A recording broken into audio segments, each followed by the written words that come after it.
It's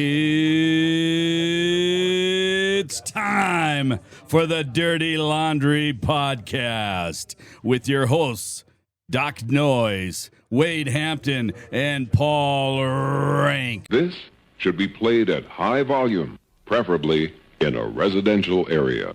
It's the Dirty Laundry Game-Worn Hockey Podcast. We're old school, right? We wash our own dirty laundry.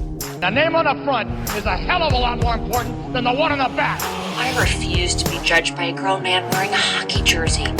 Game on! Game on! Hello, everybody, and welcome again to another episode of the Dirty Laundry Hockey Podcast. I am your host, Bill Gabor. With me, as always, Paul Rank, and also sitting in with us, as always, Wade Hampton. And I'd like to welcome our guests for tonight. We have two guests for the second week in a row. Very unusual, but we're doing it. First, I want to welcome Robert. You know him as Skating with Seider. And I also want to welcome a very special guest. Some of you may know him as DocNoyes. Doc, welcome to the podcast. Glad you could finally make it on with us. Good to be on. I mean, your hosting skills are amazing. We always been here a few times. Figured I would just take it over. Our drink for tonight, I'm going with my favorite mixture of Labatt's Blue. Doc, what are you drinking with us tonight? I have got Dragon's Milk Beer Barrel Bourbon, 101 proof. It is very nice, especially if you drink the Dragon's Milk beer. They finish the bourbon in those barrels, so it is absolutely fantastic. So cheers, everybody. Cheers to you. We have been able to get a few of those bottles out here in California from Michigan. Really good stuff. So good choice, Doc. The Dragon's Milk Bourbon or the Dragon's Milk Beer? Both. Nice. We started with Dragon's Milk Beer, which it's a great barrel-aged stout, but then the bourbon is unbelievable, and that's harder to find. But I'm glad you were able to get a bottle of it. And a side question with that, just because I'm curious, what do you pay for those bottles of the bourbon out there? I've not seen the bourbon out here in years. I think it was like 40 to 45 or so. Okay, yeah, I get it $20 a bottle with the liquor store I go, and it's amazing. It is well worth $20. If I remember right, it was just like 25 or so in Ann Arbor. So Midwest has much more reasonable prices. As a side note, for anybody, we'll eventually may do a bourbon discussion longer on a show. If you drink bourbon or you're new to it, the price of the bottle doesn't mean it's good or bad. I have some really good bourbons that are $20, and I've had stuff that costs $1,200 a bottle that I thought tasted like gasoline. So everybody's tastes are different, and don't let anybody tell you otherwise. But yes, Bill suggested the intro, and I mean, hey, you're in Vegas, you do big show, so that was absolutely excellent. That will throw people off, especially hearing just the audio, going, wait, what's going on? Taking over. But yes, thank you for that. We are driven by the Hockey Podcast Network, and we do want to welcome Bill back again after last week, and then Robert, also known as Skating with Seider, joining because Bill did back-to-back equipment sales, both Vegas, which we talked about, and then flew out to Detroit and covered that. I can't wait to hear all the stories and talk about that with you guys. And thanks again to Ryan Smolin from VGK Authentics. Hopefully he had a good time with that. It was cool hearing it from the insider's perspective from yet another team. He is literally in Disney World as we speak, celebrating being on the podcast. Nice. That's right. Because when we stopped recording, he goes, "I'm going to Disney World," and he did. Disneyland. No, he's in Disney. He went to Florida. Oh, he went to Florida. Why does anyone go to Florida in August? What is wrong with them? I mean, some people just really like humidity. It's a bigger park. You can spend longer time there. Yeah, but it's like 120 degrees and 90% humidity. Yeah, I mean, like Vegas. Yeah. I live in central Illinois in the Midwest. It was 130 last weekend.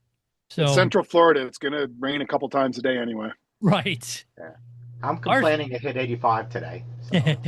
Wow. You going to be all right? Sponsors of the show. Mitch with the Drink Your Face Off line of barware and clothing. We talk about high temperatures. Mitch has a bunch of sweatshirts. You're not going to need them anywhere right now, but definitely plan for fall because it is early August. It will be cooler. And when you don't want to wear a jersey, you can wear one of the drink your face offs. And also Patrick with Public Display of Collection. If you want to get any kind of setups to show off your jerseys, your helmets. Yes, Bill's showing off his right now when he set us up with all that during the Vegas Expo. You even have a hockey team. You coach a team, you're on a team. He does special bulk discount rates for teams and stuff. So please reach out to Patrick with Public Display of Collection. Auction-wise, we've got just a few things. We didn't have anything really last week, just a few things going on. The Boston Bruins have an auction out right now. It is their preseason and call-up jerseys. Those go until next Tuesday. They're starting all at $300. They're still nice-looking jerseys if you just want the new ones, new style. It's even got the nice Bruins bear on the one sleeve. Check those out. Those go out there for a few more days. Golden Auctions does have 3 hockey jerseys up for auction right now. Those end in 2 days. You've got a speaking of Red Wings, they have 2 Red Wings jerseys out there. A 57-60 number 15 jersey has a My Gray LOA with it, and a 60-61 Len Lund game-worn red jersey. Both starting, actually only one of them have bids. They're $5,000 a piece. And then there's a 89-90 Wayne Gretzky signed LA Kings jersey with 2 days to go, only at $14,000. That seems low. Is that game worn? I mean, not at that price. That sounds like it's a fine jersey. And let me get into the description on it, because it was kind of questioned at first, but it does say game used. Let's see. So Used by him, though.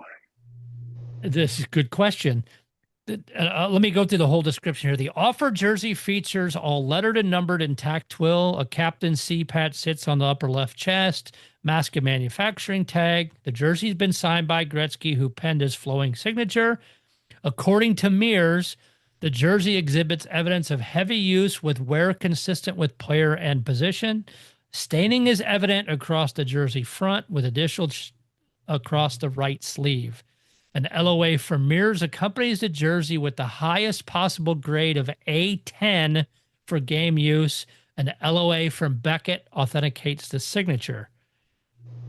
Please note, Mears is evaluated and deemed this item as A10 on a scale of Mears Authentic A10 grading scale, with points assigned to attributes that include tagging, lettering, number, size, patches, materials, style, as well as provenance, supporting imagery, wear, and use. However, the designations neither confirm nor guarantees a photo match result. The sale on this lot is an as-is basis, and the sale is final. I am not familiar with Mears authentications and that scale. Are any of you guys familiar with them? No, not at all. I am familiar with Mears. I've worked with them in the autograph world at some points. I know Troy, who is the founder and person that runs Mears. They're big in baseball and some other stuff. You know, without doing some research on the jersey, it's hard to make a call. I'm surprised that Golden, that they weren't able to photo match it or do anything like that. So that makes it a little interesting. I'd be interested to know when the LOA from Mears is from, if it has that. It's got a date on it. But I'd be surprised that they hadn't used one of the more hockey-bound companies to put some time into that thing, which I think would help the value and probably the sellability of it. I mean, they claim heavy wear. It should be easy to match then. I mean, there's plenty of photos of Gretzky for the Kings. Yeah, I was going to say, there's a lot of Wayne photos out there. Yes. I was trying to look on on their page if you could run, because the Mears number is given, but I don't have a way, at least not be able to find quickly on their page, how to look it up. So that, and maybe that's why it's so low with 2 days to go, is there's enough questions on it. It'd be interesting to see where that one ends up.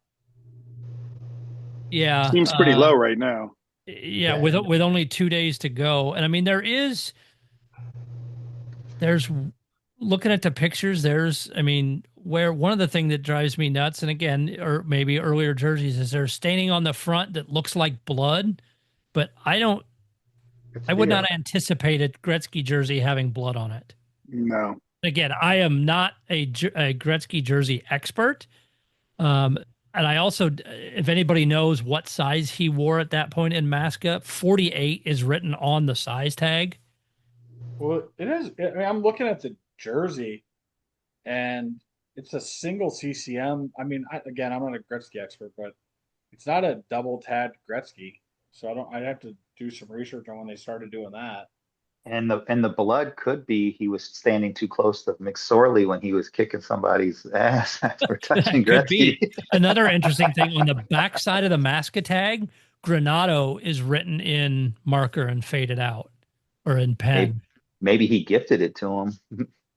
Could be. And again, I am not a Gretzky expert. I don't believe any of us on this podcast think that we are. But okay, Wade, I actually found.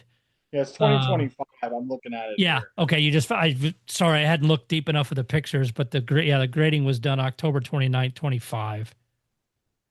Yeah. Like, and if you're looking at, I mean, they have like a letter of opinion, and then they have if you go through the whole letter, I mean, it's got some attempts at photo matching on the LOA. I mean, I don't see anything that's like super definitive. I mean, it looks like the jersey has a pretty defined, like the C is kind of cocked in the way it's stitched on. So you'd have to think that that would be pretty easy to match if you were, doing the jersey match thing, if you were one of the research guys.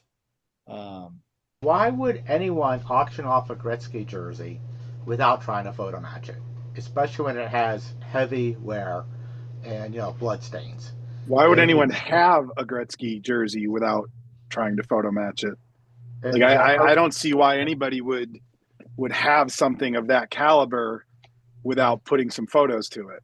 Yeah, and then you're trying to sell it at an auction house without, any photo match with a very vague description. I haven't even looked at it yet. And I'm looking at the other thing is I do want to regress on my comment about the double CCM.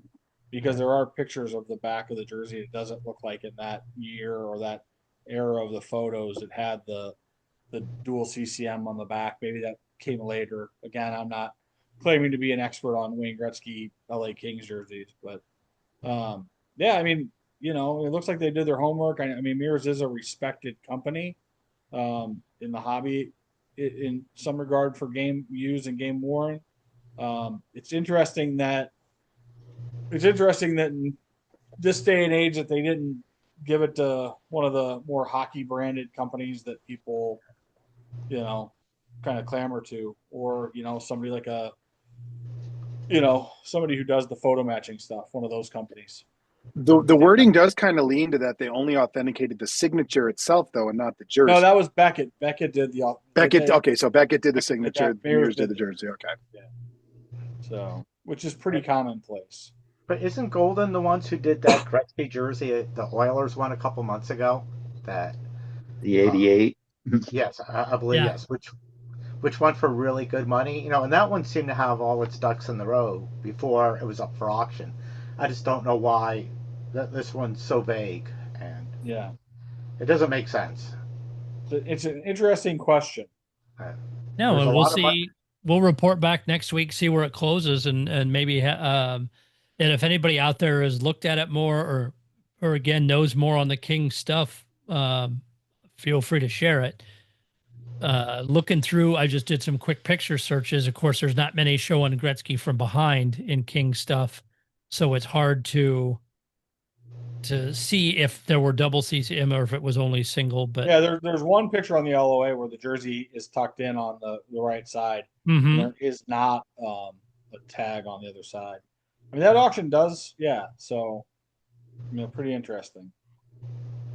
Looks like there's a Ovechkin jersey in that auction as well. Some sticks.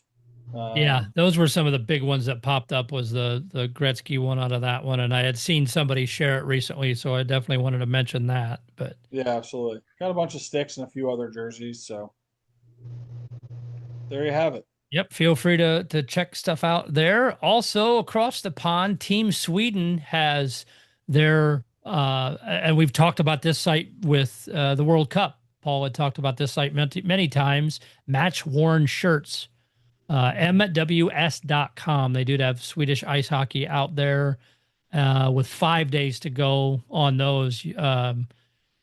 So current or former Red Wing? I don't pay attention to the roster currently. You got Lucas Raymond out there for $336. Current. As of today. Day ain't over. Yeah. How you don't have a GM? Yeah. Sorry. Their pricing is weird because with 5 days to go, they have a Soderblom for $64. Hey, Oscar Sundqvist. Wade, we could see about picking up a Sonny. Where's that at? MWS.com. It's with the Match Worn Shirts, yeah. The Swedish ice hockey team. And with all the soccer shirts.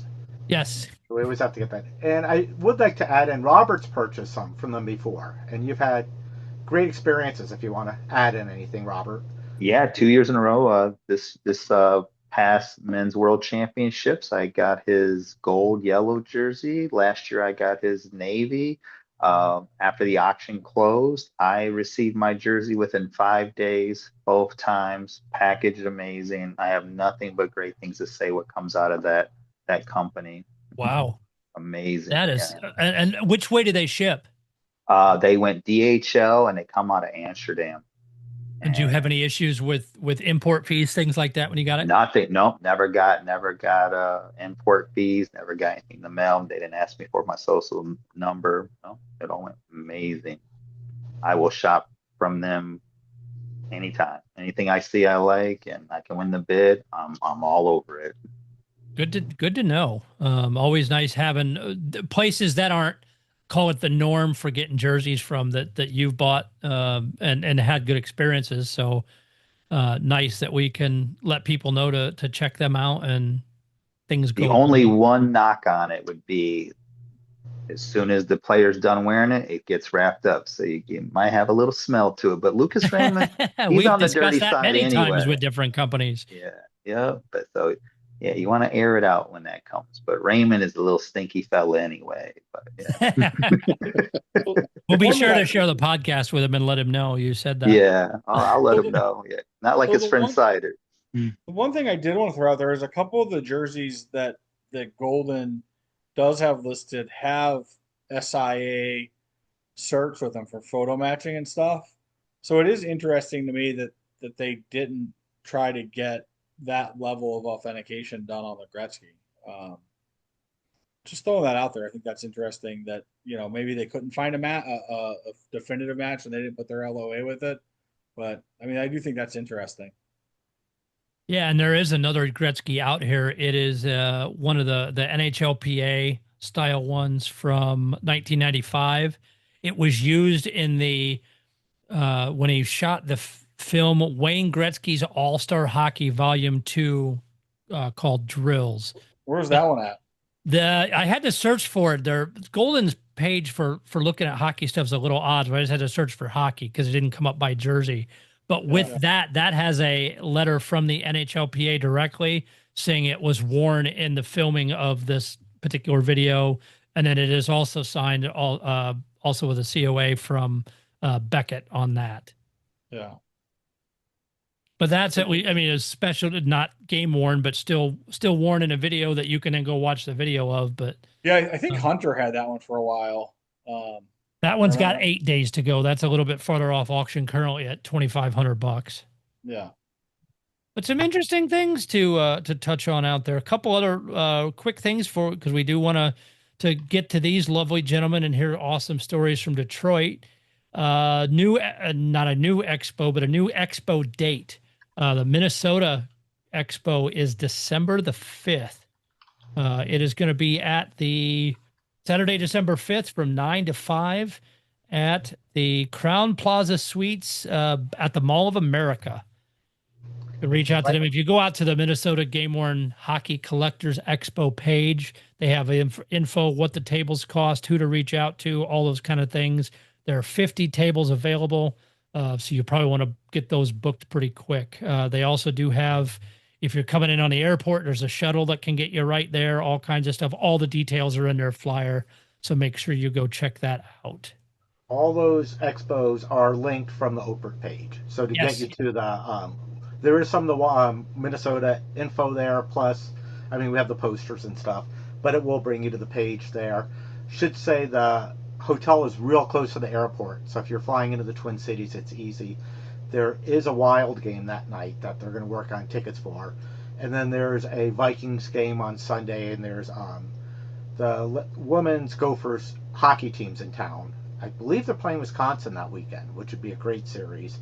The men's team's out of town, but there's going to be a lot going on that weekend up in Minneapolis. It should be a really good show. Yeah, plenty to do, and if all well, go wander Mall of America. But you were unable to make it because you had your yearly fantastic book sale, but the quarterly. Wow, you have that many books. Did the Barracuda did a sidewalk sale, and let me no, the Sharks did. Sharks was it? I kept thinking it was just a Barracuda, but I'll eventually get that crap right. So I got some background on this. I didn't make it. I had the book sale, and so this is also why we're not doing the expo February 2nd, because I have another book sale then, but in San Jose. But I want to go back to like before some of these guys were born in 1998. We were hosting Terrorstock 2 in San Francisco, and it was you had to have a ticket to get in. It sold out. We were not letting in press or anything. So Gina Arnold, who was writing for Rolling Stones and some local papers, couldn't get in and was pissed off. So what she did is she talked to some people outside and wrote a scathing review of it. So I was not. So that was that festival. It was one of the best festivals ever. But I was not at this sale. Everything we're going to be showing now is from Mitch and relaying stuff Mitch has said, and we'll try to misrepresent it as much as possible. Right. And Mitch will appreciate that. Just as a tribute to Gina Arnold, who I think's still alive. I don't know. I doubt she's. We'll make sure we tag her in this podcast too, so maybe she'll listen and get to hear her name. I feel like until the show verifies Mitch is real, when you say his name, you should have to do air quotes. Yes. Don't we do that already? More or less. This alleged Mitch. Yes. So it was Friday, and it was super hot. I think it was somewhere up in the 90s, and blazing sun, not a cloud in the sky. My understanding is they had some gamers, which were really attractively priced. I think they all sold. What you're showing right now are all older replicas. I'm assuming that's a Timo Meyer replica. They still have a lot of the older Adidas stuff. Those, you went past some Barracuda, just authentic jerseys, blanks. They had lots of those, lots of nameplates. These are not for gamers. These are for jerseys that would have been sold by the pro shop. So like if you order a jersey during the game, that's what they would have used. That is our good friend Nathan, who I understand he saved the day. When it got super hot, we had 2 people pass out. One person was puking their guts out due to the heat. They had the ambulance. And then Nathan, bless his heart, started selling water to everyone. So we were able to get some people cooled down. And like I said, this is all a report from Mr. Mitch. And was this at their practice facility? No, this is, you have, if you look at the left of that photo, that there is SAP Arena. Oh, wow. So this is across the street from the back of SAP. It is the building where the Sharks Pro Shop stores all their inventory. So is that where you got your Zamboni from? We got the Zamboni close to that. There's a warehouse. Well, that little building there goes back, and there's a big warehouse there. The Zamboni was on the other side of that warehouse. And that was direct from the Sharks, not the Sharks Pro Shop. Sharks Pro Shop are a different organization. So I heard the line was ridiculously long. It was super crowded in there, as you can see. So this is all inside a parking lot, which has a chain link fence around it. Looks like a great crowd. Oh, yeah, it's insane. And you can see someone's poking around on a table there. They had, tables everywhere. A lot of merch, T-shirts, hats, all that stuff. The stuff we would have been interested in, I guess some pucks, some game-worn jerseys. You had the Fanatics practice jerseys there at one point. Oh, there's some warm-up pucks.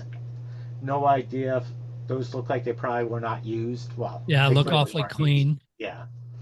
This is new this year. They actually brought out their trailer to ring people up. They used to just do it in the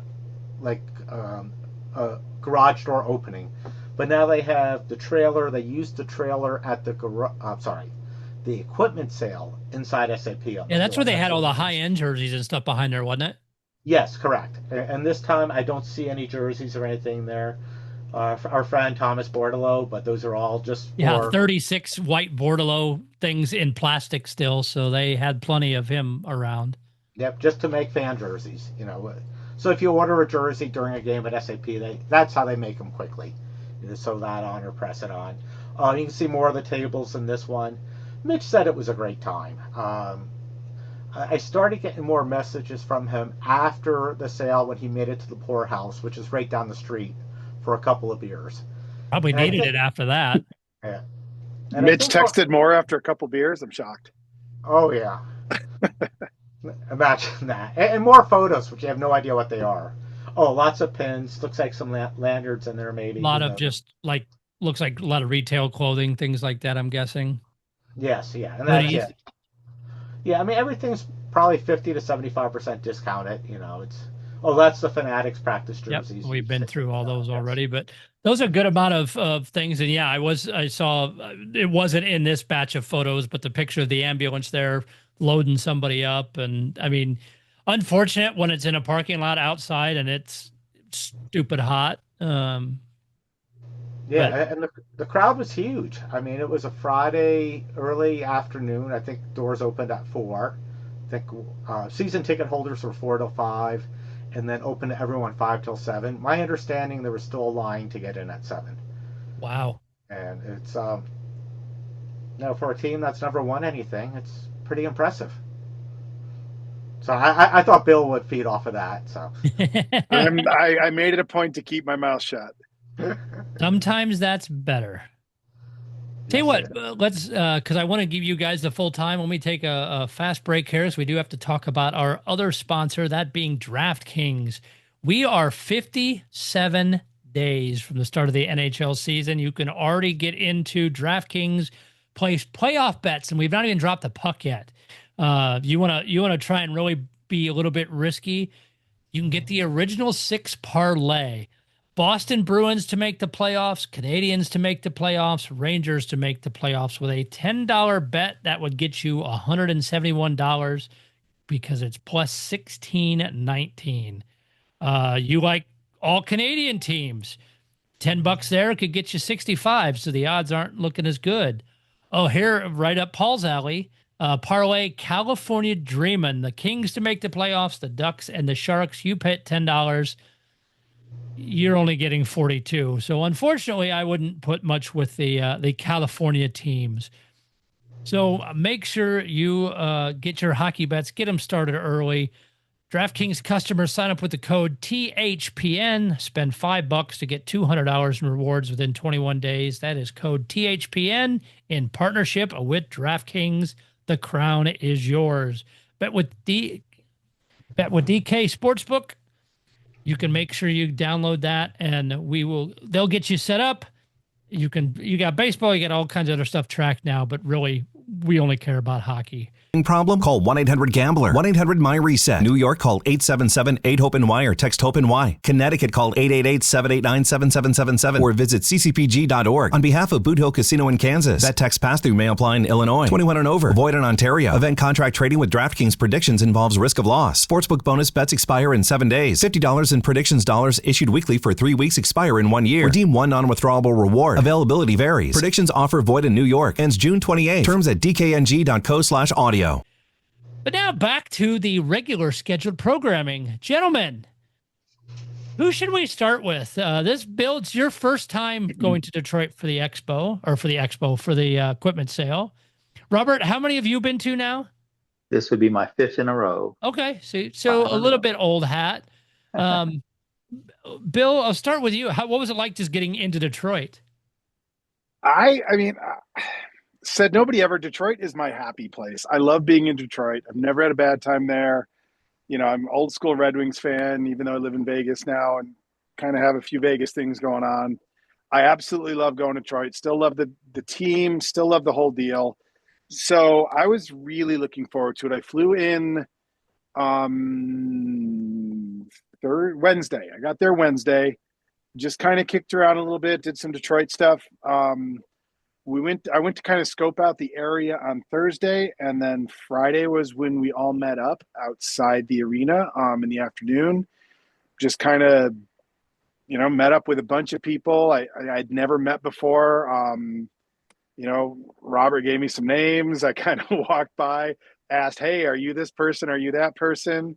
We all just started talking, bonding, sat outside of Harry's, set up some lawn chairs, and started the trek to the equipment sale. And how did that work? Because as we've known in the last few years, they don't let you hang out on property overnight. What time did you guys line up? And did you go talk to Harry's about, hey, this is what we're doing? We went into Harry. Well, we started outside of Harry's, and then one of the people from our group went inside and just let them know we would be outside. We actually had like the whole area scoped out, so we knew what was Olympia property, what was Harry's property, what was public. We stayed to the Harry's and the public, just kind of lined up along the wall at Harry's. Stayed there to try to stay out of the sun a little bit, which didn't quite work because I did end up getting some color. Just kind of sat there with some water and Red Bulls and bonded. I believe that was the start of your group there. There we are. At what time was this again? I'm sorry. This was a little later at night. We got this after dark. This was probably 9-10 o'clock at night. For anybody that doesn't know, if you're looking at the picture next to me, is my brother who drove out from Syracuse for this. My brother, CNY jerseys on Instagram. He's an Edmonton collector, so we have our conversations. But he actually came out for this. This was his first time in Detroit and his first equipment sale. So we indoctrinated him to a few things on this trip. But he came out, spent the night there in the alley with us, and this was just our group kind of being there early and having a good time, just waiting for them to let us on property. Were you surprised that there were a few others starting that early? Robert gave me the heads up, so I knew that there would be a group there. It was a little different from Vegas, where I was there by myself in Vegas. It was nicer to have some people there, so it did pass the time. There we are, just kind of lined up, waiting for the right time to actually go on to Little Caesars Arena property. So you were in an alley next to Harry's then. I mean, who doesn't want to just show up and spend a night in an alley in Detroit? I mean, that's it's the a dream, toss right? up at that or Vegas. I mean, you could kind of go either way. Can it be both? That's true. Good point. We're living the dream. So what time were you guys finally allowed on property? They said 6. We kind of made our way over closer to 5:15, 5:30. By that point, they didn't really give us a hard time. We lined up near the door. The line ended up getting pretty long around the corner into the courtyard. We were way up in front, waited till close to 9 a.m. when they opened the doors, went and put the chairs away. And then we were the first group in, made our way in. And what you're looking at in that picture, that was the home and away. They had them set up by set 1, set 2. And then the Centennials were to the side. Just had them wrapped up like that. Got to go check it all out. They did have some blanks. Those are the Centennials. They had the Centennial sets and then a bunch that were just the jersey, all separated out, and pretty much pick what you want, grab all the equipment, and the usual deal with an equipment sale. So the Centennials were the full kits. What were the pricing on those? The full kits started at $2,700, and those went up to like over 20,000, I believe. Wow. Yeah. There was a goalie set, right, for the Centennial? I believe there was a couple, because I thought they set up, I believe, Robert might know better than me, but they set up a Cosa set, and I thought they had a set. Did they not do a set for Gibson as well? I believe Gibson and Talbot, and there was a sign on the floor that if you got the Centennial set that you had to pick up the mask behind the counter. Yes. So God, was what the did that pricing? sell for? I didn't check the goalies because I'm not a goalie guy. I didn't check the pricing of the kit or the whole set either. I ended up grabbing Pastava's issued. Um, that was really the only goalie one I was looking for. I know the individual jerseys they had Gibson and Talbot. Their individual jersey was 2,000. I didn't see what the full set was. So, was it hectic going through there looking at stuff for that, or was it pretty? It got pretty crowded crazy? pretty quick because they had Okay. it. It wasn't a huge area that they had everything in. It was actually on the mezzanine in the Via in the Little Caesars Arena outside the team store. So you had to go through the team store to get to the sale, but they had it kind of stanchioned off to a relatively small area. And they had jerseys, they had sticks, they had gloves, they had helmets, um, full goalie gear. They had a whole bunch of stuff out there, but it wasn't a whole lot of space. So you were bumping into people, tripping over each other. Ran into our friends from Detroit Hockey Club. It was good to see them. It was a lot of fun. It was very crowded, very hectic, and I was relatively tired from the traveling and then spending the night out there. So I was kind of punch drunk. Were you surprised comparing, because you were at both, comparing Vegas and Detroit? Were you surprised at a pricing difference between the two? There was a pretty big difference. One of the things I'll say about Detroit is versus Vegas. Vegas, the prices don't go as high and they don't start out as low. It seems like Detroit's range of pricing is way bigger. Vegas kind of keeps it into a smaller range. So there was a bit of a difference there. But as far as what they put out, Vegas releases sets throughout the year, whereas Detroit just pops it all out at the equipment sale. So there was a lot more current jerseys there. And the pricing was, like I said, like just a way bigger range. Robert, were you, because I will say I looked at, as you guys were out there and then saw the post shortly after the sale was over and stuff, and just reading everybody's comments, a lot of people felt pricing was somewhat, in some cases, drastically higher. Being there now 5 years, what did you think? I mean, I expected it with it being the centennial season. I knew what the sticker shock was going to be. I wasn't surprised by it. I mean, you always are like, with Detroit, you're always like, it makes no sense. Like the Centennial Casper set was $7,500 and the Raymond is $7,500 and the Raymond set's $8,000. I mean, Casper's not even on the same spectrum as Raymond, and for it to be $500 less is just like, wow. I will admit the Raymond and the Casper were completely hammered, which was amazing.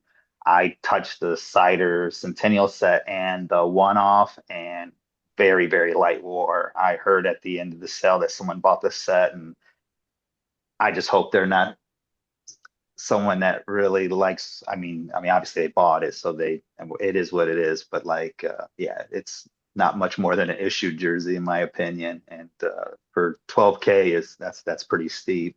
Same thing with the $8,000 one. I think that one's still there, but yeah, I saw a couple of just small repairs or scratches, and I was like, eh.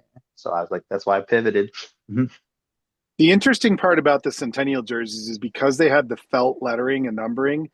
If you looked at them, you could tell by how fuzzy the felt was, how much use there. Yeah, they got fuzzier as they were washed. They got more. It looked like a bathroom rug. It really did. It was by the time the name and number was shag carpet, you were getting yourself something that had been worn a bunch of times. That's funny. But I mean, a smart way because of that lettering style to pick that up and kind of a subtle way to notice things. Yeah. It was just funny. That did really jump out at me. It was just funny that it happened to be the extra, or the ones they had to remake happened to be the Larkin, Seider, the Brinket, and King. Well, from what I understand, and this is what I heard through the grapevine, when they initially made their jerseys, there was a set they made that actually had white instead of the cream colored felt. So they did wear those. So that was one of the reasons they had multiple sets of those players. Is for whatever reason they did a different color felt on the name and numbers at first. Interesting. But you're saying the set with the white name and numbers were worn? From what I understand, yeah. Okay. Again, I could be wrong about that, but that's what I understood. I believe about the first 5 or 6 games, before they made the switch, Mm-hmm. Interesting. Did any of those show up at the sale, or were they all just Nothing looked off. Nothing looked off, like, because they have that antique white look to them. So nothing stood out like, wow, that's bright white. I didn't see that. No. Yeah, it didn't jump out at me either. I'm almost wondering if that was the set that they kept. Might have got, yeah. And I wouldn't be surprised if Archives got some too. Right, at least 1 or 2. Mm-hmm. Now, was there anything you saw there that was surprising, different, unexpected? I was looking for a Zamboni, but they didn't have one for sale. How are you getting it back to Vegas? I had a really drive good it out there. You're welcome to drive it out anytime. Right. You have to ask for the Zambonis. That's not something they put out. So it doesn't hurt to ask. It doesn't. As you can tell, yes. I think they only thing unique they had this year, which really hasn't been unique. It's still unique, but I think it was only one travel case that was available. I want to say it was 2,500. I don't know if you saw that bill or not. I didn't notice the travel cool. case. I did notice they had a lot of equipment bags, which again, in just comparing equipment sales in Vegas, those things go really quick. So I was surprised that a lot of them were still sitting around. I actually saw, I think it was a Vancouver equipment bag sitting around on the Detroit table. Makes sense. Yep. Apparently somebody left it there and they said, "Hey, let's sell it." Over. Yeah. Well, historically, I got traded. The Red Wings bags in the past have been really expensive. So it's not uncommon to see them like $500, $600, $700 for an equipment bag. And I didn't notice the pricing on them. Yeah. And usually they don't release them to the public for about 5 or 6 seasons too. So they get some heavy wear unless like a major damage happens to it.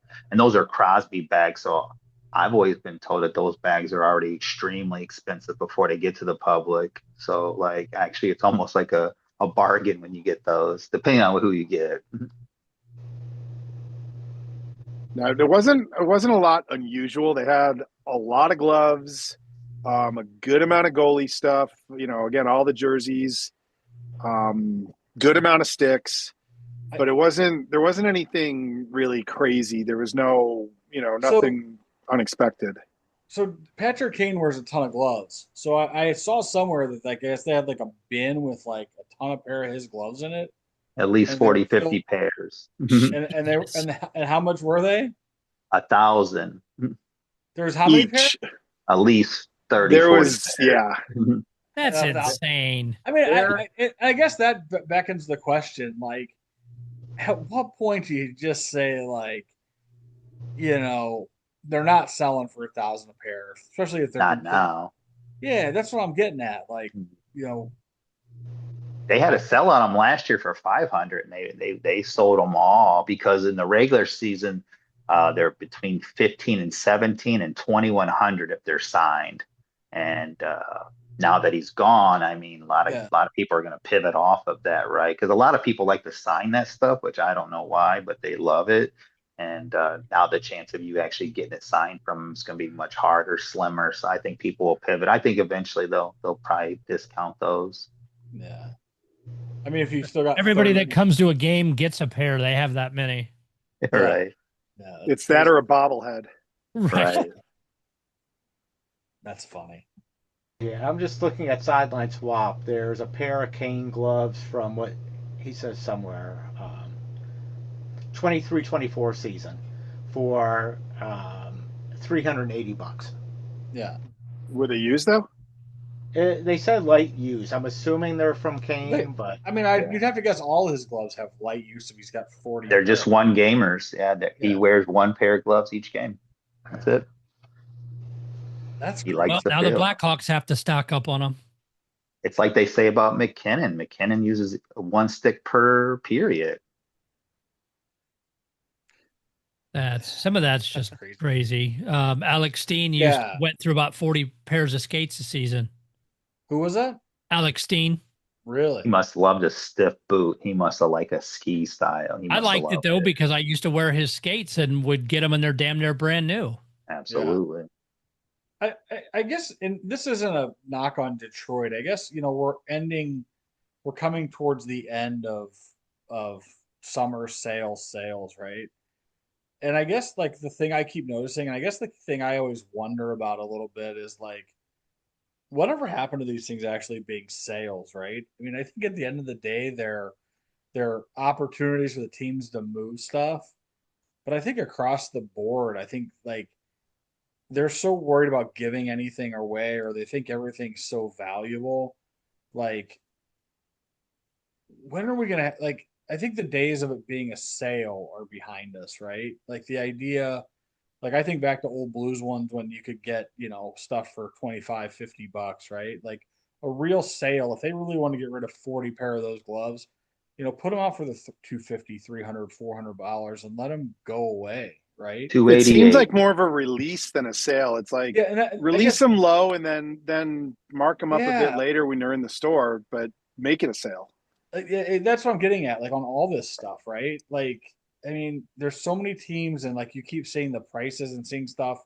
I mean, like, I looked at the Springfield sale that just happened. I mean, those prices they weren't sales, right? I mean, but they sold the stuff, right? And it's the same thing at the Detroit one. It's the same thing at the Vegas one. It's the same thing at the St. Louis one.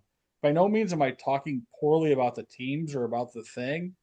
But the idea of it being like a quote unquote sale or like, oh, hey, we're clearing out the coffers, they're not anymore. There's like it's not like there's Vegas was a little different as far as that. They released the cup final and playoff jerseys, but the previous sets they did mark down, and a lot of the equipment was also marked down. Like down to what though?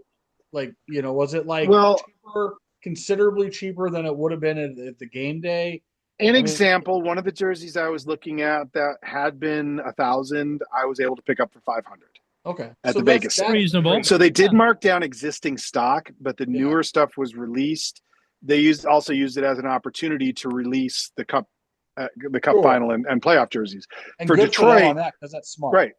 But for Detroit, this is where they release their full full season of jerseys. Yeah. So, to me, I would have preferred take last year's stock, put it out there at, 30-40% off. They still had a bunch of Adidas jerseys in the Hockey Town Authentics.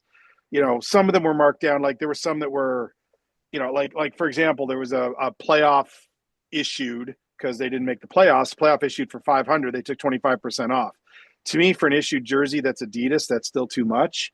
Yep. Probably should have marked that down more. I would have grabbed it in a heartbeat. That's why they still have it. It's been there since the 23-24 season. It was a Ghost of Spear. Why it's still $500. You took 25% off. You could have, if that had been marked down more, probably would have grabbed it. Even some of last year's Fanatics issued preseason, prospects, whatever. Mark it down more. Buy it. And that's what I'm getting at. If that jersey's $300, you buy it. Right.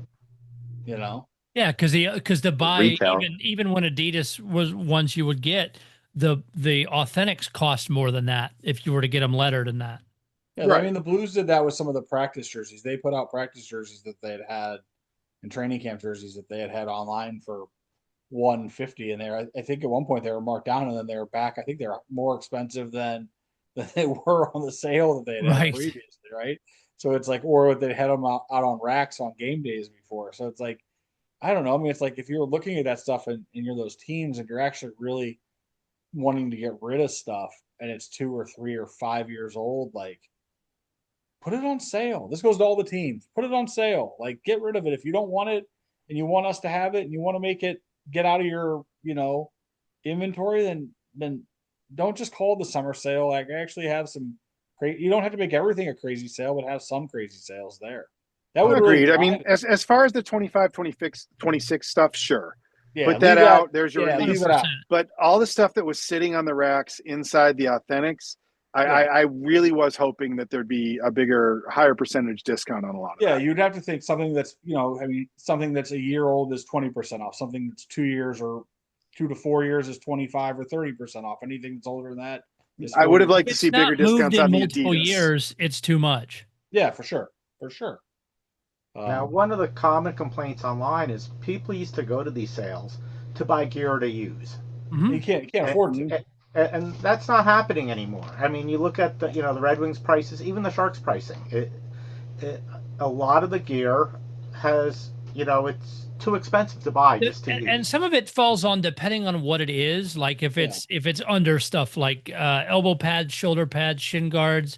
I don't think any team is selling those for a lot of money if they have them available. Some teams do, some teams don't.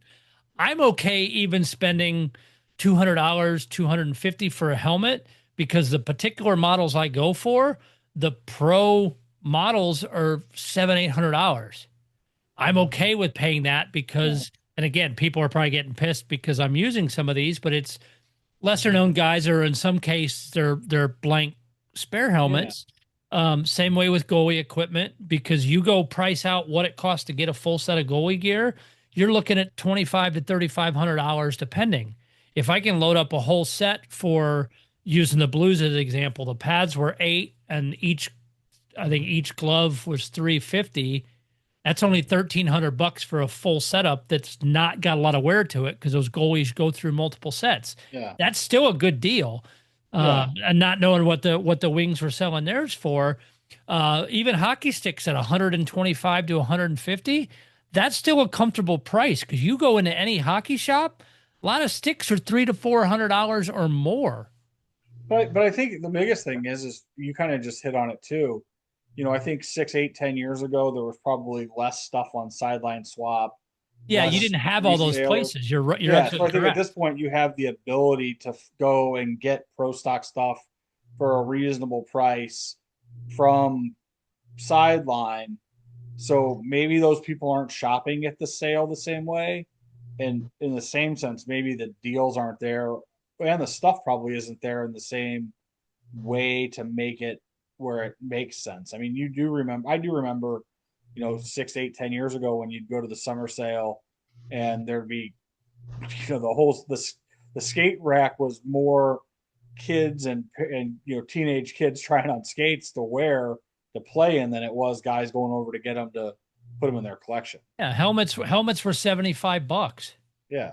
I mean, now they're they're 150 or 200 on sale. So I just think it's interesting. I mean, I wish they were that cheap.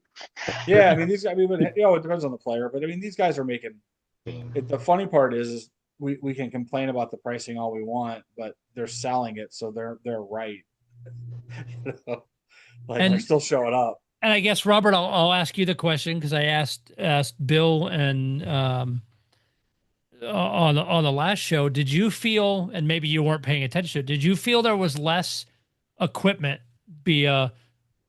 in some cases, depending on, I guess, on the player, pants, helmets, gloves, things like that, or did that seem about normal for what you've seen the last 5 years? I think there was more. I don't know if they had less and wanted to make it look like it had more, but this was the first year, and maybe they just didn't want people to go through the stuff like they have in years past, but they had a whole table, just for a couple of tables, just for pants that was spread out before they'd be in a bin, and there's people just chucking them over their head.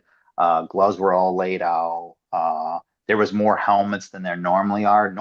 So when the Wings players, I mean, everybody's like this, but all the players, they leave for the season, and usually players will take their white helmet, wherever they're going, and they use it to skate in. But normally Detroit, you won't see an influx in helmets at the store until right around between opening night and 10 games in before you see an influx of helmets for sale. I believe there was probably at least 8 helmets for sale, that in years past you're lucky if there's one. Wow. For a single one like that. Yeah. But no, it was, go ahead. That's a small number still, even 8 or 10 helmets. I mean, that's a lot less than any other sale. Yeah, but we normally get like one. Yeah, you'd be like, wow. Yeah, usually you get some of the main players, but you also get a lot of the prospects in preseason, and minor league guys that maybe wore it for practices, whatever. Yeah, I mean, and I think a lot of that stuff goes down to the A. I know that in Springfield, those guys wear the Navy St. Louis Blues pants and gloves as their, pants and gloves up there, right? I'm actually interested. That's actually been something I've been kind of waiting to see what's going to look like with us going away from the Navy gloves and the Navy pants.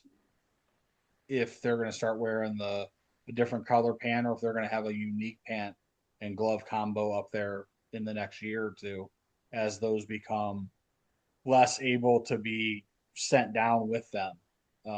So that's, but I don't know, I don't know what the other minor league teams do, if that's the same case. Like, I don't know if the Silver Knights are wearing the same Golden Knight pants at their games and the same glove patterns. I'm assuming they probably are. They kind of have their own thing going on because their jerseys are a little different. They have, if you've been to one of the games, they have the white and black combo and then the silver, silver's jersey. Interesting because that gets to be costly for the AHL team if they're not I'm sure that's always been a big savings for Springfield to have all that stuff sent from St. Louis down, right? How about Paul out there? I mean, are they wearing the same stuff for your AHL team? Is it the same glove pattern and pant pattern? Gloves definitely, pants I believe so, at least on the teals. Yeah, it's got to save. That's got to be a big savings. Yeah, and you got to remember it just goes down the street back and forth. Yeah. So, being in the same town here, just two different rinks. But yeah, I don't know for certain, but I would assume a lot of the AHL kids that get called up use their same gloves in the NHL here in San Jose. Yeah. Or when they get sent down after camp, they're probably taking that stuff with them. Yes. Yeah, I'm trying to. Yes, and I know that it happened this past year. I'm trying to recall the player who got. I think Doc, you might have gotten the one helmet from him. Oh yeah, it's an awesome helmet. Yeah, and I think that Nick Letty. Yeah. Yeah, and now of course for the game helmets and stuff, they have different stickers on them. Yeah. But that's easy. Yeah, easy, and different sponsors. It's patches are the same though. A lot of the time, besides the NHL versus AHL patch, because they had God, I forget the goalie coach, the WT sticker this time on the helmets, and that was on both the NHL and AHL helmets. So it's there ended up being a lot of helmets and gloves at the Sharks equipment sale this past year, more so than the past couple of years. But yeah, no, the Red Wings are notorious for not releasing many helmets at all. That's why the sets that they were selling are such a great buy, because you actually get the helmet, because that's one of the few ways to get them. And also, I thought they were selling some of the outdoor game sets. I think there might have been one or two left over. Yeah, that's what I heard. A few of them survived. So yeah, I think wasn't there a Talbot that they were talking about? And I believe that Talbot came with the mask. I believe so too. Yeah, it did. Yeah, exactly. Cool. I would have loved to have seen the price on that. I didn't see it. I didn't notice it either. But the Centennial helmets are just beautiful. That deep, dark red and that flat base. I love the flat finish on them. Yeah, the flat finish, and then the old school Meyer logo where it looks like from the 50s or something like that. It's just beautiful. I mean, I got one right here anyway, but yeah, it's just gorgeous. It's just gorgeous. And I love the old style. Yeah, that looks great. It's the old style NHL logo too. Yeah, and this is one of the problems though with the set though, not to nitpick, but this the Vecchio commemorative patch should have never been a sticker. It should have been on the jersey. This is a shame. That you buy one of those sets and you're not going to get the Vecchio patch. It's just gross, that they And those are the gloves that go with that set? Yeah, so a friend of mine bought the Evanston set, and he's just a Jersey guy, and he came in from Florida, so he just didn't want to buy another bag, and he's like, hey, I don't want this. He's like, make me an offer. And I say, yeah, just tell me what you want. We're good friends. There's no reason to nickel and dime each other. Since I didn't get a Centennial set anyway, it was nice to actually get a pair of these gloves, the gloves and the helmet, the socks and the pants. Evanson wears a shell just like Raymond, so those pants aren't all that anyway. The socks are good, but I was like, hey, you keep the socks, with the jersey. Oh, I'd have made you a deal on those. Yeah, no, so I wasn't fine. Wouldn't mind a pair of the deal socks. on the show. But what's really crazy about Evanson though is this guy is 6'5" and he wears a 13-inch glove. I don't wear I don't wear a 13-inch glove, and I'm 5'11". Like I wear a 14, 15. I'm just like, how does he get his hand in there? Yeah, and he cuts the thumb so he can get some more flex. I would imagine why, So I'm just like, it's just nuts. He's got 13-inch gloves. That's crazy. It's interesting. I mean, how players do that stuff, because depending on the manufacturer of the glove and how the model is cut, some 13s are great, others you need 14. So that sometimes plays into it as well. Yeah, but I was happy to get them because they did have a table of extra brown gloves. Obviously, Kane probably had 20 pairs, but everyone else I think had at least 3 or 4 pairs, and I didn't go for the gloves, but one of the collectors that set out with us, she went over there, and by the time she got her hands on one pair, reaching for a second pair, it was like a free for all. Like they went fast, and the only gloves that was left when I left was just a bunch of Canes. But that doesn't mean some didn't get put back, because like we talked off air, they did have a no hoarding law, and it was nice before they opened the doors. They came out and gave us a spill, which I really liked. They came out and said, listen, no running and no hoarding. And I hate the running thing. Like I ran last year. I find it disgusting.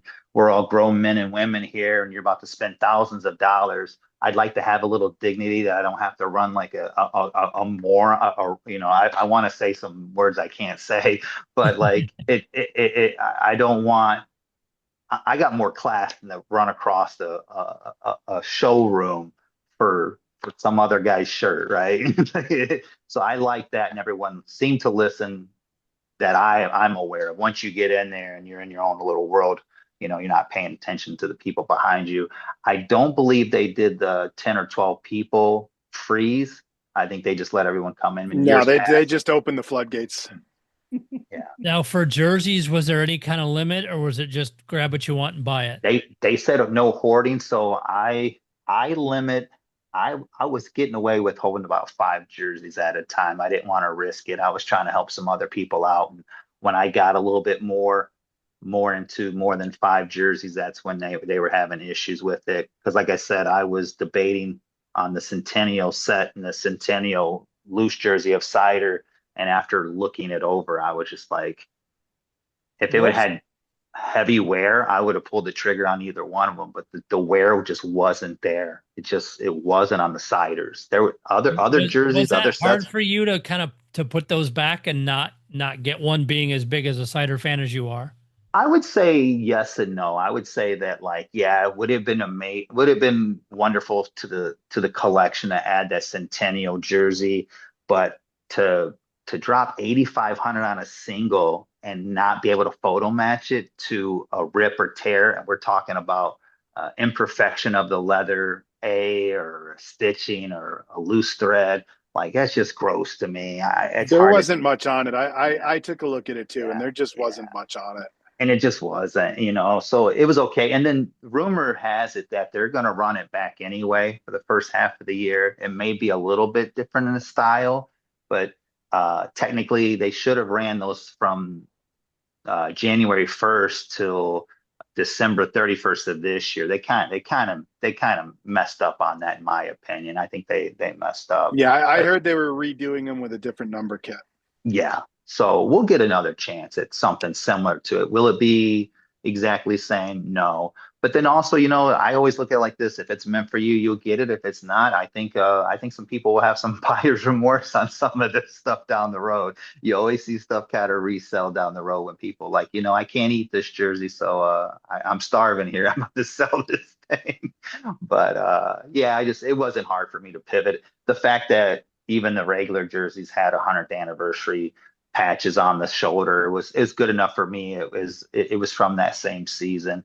I mean, what's really hard to swallow too with even the regular sets. I mean, the Seider right here, because of this little A on it, it was $1,100 increase for that little 3-inch A on it. The Canes before that was $5,000 increase. I mean, not to beat Detroit up, they're going to do what they're going to do, and we all said it. We said it before that we still buy it, but it's hard. It's hard for me to grasp their thinking just on the map that you got my gray Zach Rosinski, and I'm only using Seider for an example, but you got a my gray Zach Rosinski jersey from this year, from a gold medal winner and a Norris winner, and his jersey went from $2,200 to $3,500, and I'm paying $6,500 for Seider. You got to be out of your mind. The wild part to me was some of those Seiders and some of those Raymonds cost more than a Stanley Cup final patched Marner. Yeah, like it's horrible. Like we buy them, but it's only because we're Red Wing fans. If I was an NHL fan, I wouldn't touch Detroit stuff, and I'm just being honest. I just wouldn't. I would pivot it to some other players that I could get more value out of. There's just no value in the higher end price, like the lower end prices of Detroit. Yeah, it's great deals, but you're talking the first two lines and the first line defense here in Detroit. Like there's no value in it. It's just a pure of you love this team or you love that player. Outside of that, like if you're looking for value or more bang for your buck, you got to go out. You got to go to another team or another player. You're just not going to get it here. So what you're saying is Wade and I are very happy to be Blues fans because all our jerseys are extremely reasonable. Mm-hmm. Oh yeah, people are always telling me, they're saying like, "Oh, what would you do if Seider got traded?" I would celebrate. Because you're probably most likely going to spend less money. Absolutely, I would hope he'd go to St. Louis or Buffalo, somewhere that it's an open auction, and you have the same chance of getting what you want as everyone else. The same fairness. I love the auction style, and I love the extended bidding. The wishy-washy that you have to be in the store, or this guy gets it backdoored through the mail. Like I'm not a fan of all that. Well, the auction style kind of forces the prices to regulate themselves too. Mm-hmm. For sure. I agree with that. I think, for across the board, I think that it's teams that do it with the auction and put them all out there, it's very fortunate for their collectors. I think like teams that are doing, this whole thing, like, hey, you get a once a year drop and you better be there early. I mean, that makes it tough, right? It's definitely more difficult. And I think the prices do stay more regulated on the auction front because they're being set by the bidders, not by the team. Mm-hmm. Yeah. Edmonton isn't my team, but they do their cup final jerseys. All that was on NHL auctions. Mm-hmm.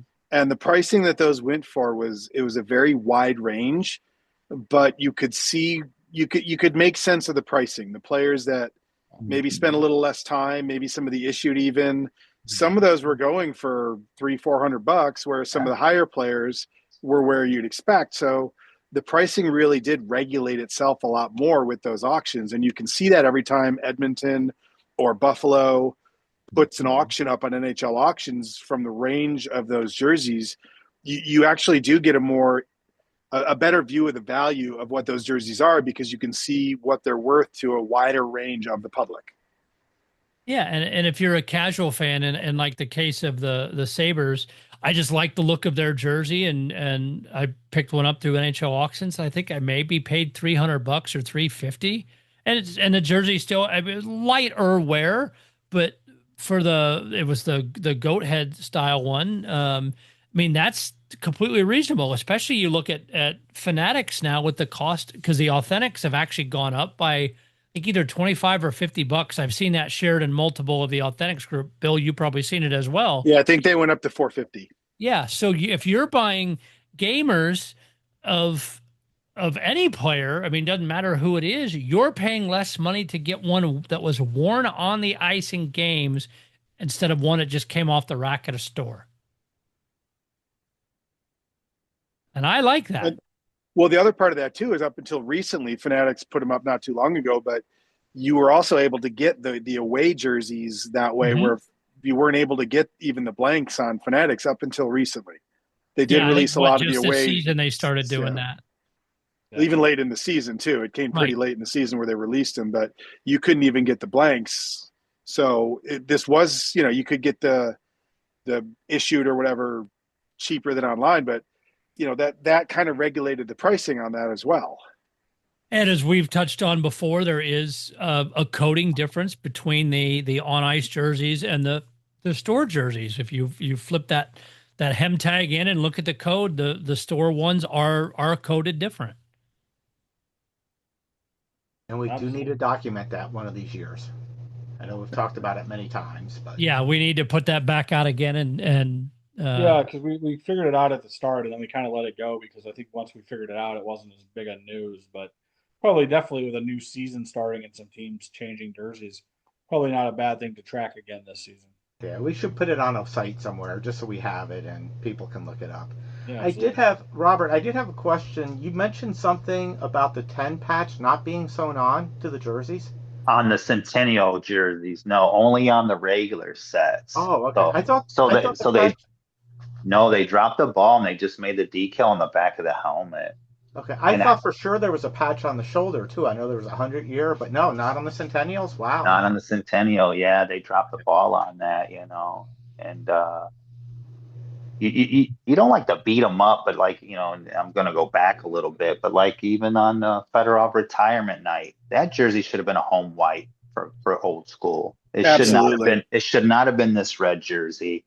And when the puck dropped after the ceremony, every player should have came out with a Fedorov 91 retirement patch for the remainder of the season. Like the way they're cheap, it's just sad how cheap they are. Well, but some of it though isn't always the team. It's the NHL and their strange ass rules for patches and when you can wear what. They've become very tight on that. So again, I'm not an insider for what the Red Wings are saying or what the Blues have done or what other teams have done, but I know in multiple stories over the last, call it 5 to 7 years, where teams wanted to do a commemorative patch for somebody or some other things, a lot of times the NHL told them no. They are very, very tight on that, and so it may be more NHL directive than Detroit being cheap. Yeah, and you could be right, and if that's the case, I apologize for misspeaking on it. Well, for the warm-up part, though, I mean, they still could have done the white jersey for the warm-up of part. course, if they're going to switch out of them. Yeah, the Red Wings are historically cheap. That is very true, but just knowing what the NHL has pulled with other teams in the past, as far as commemorative stuff and whatever, it a lot of times falls on them. And the backstory. There's been many instances of the Red Wings wearing a patch, like for the Hall of Fame game, for the Yzerman retirement night way back when, other retirement nights, they wear the patch for the game. They take the patch off, and then they'll restore it when they sell you the jersey at the end of the season.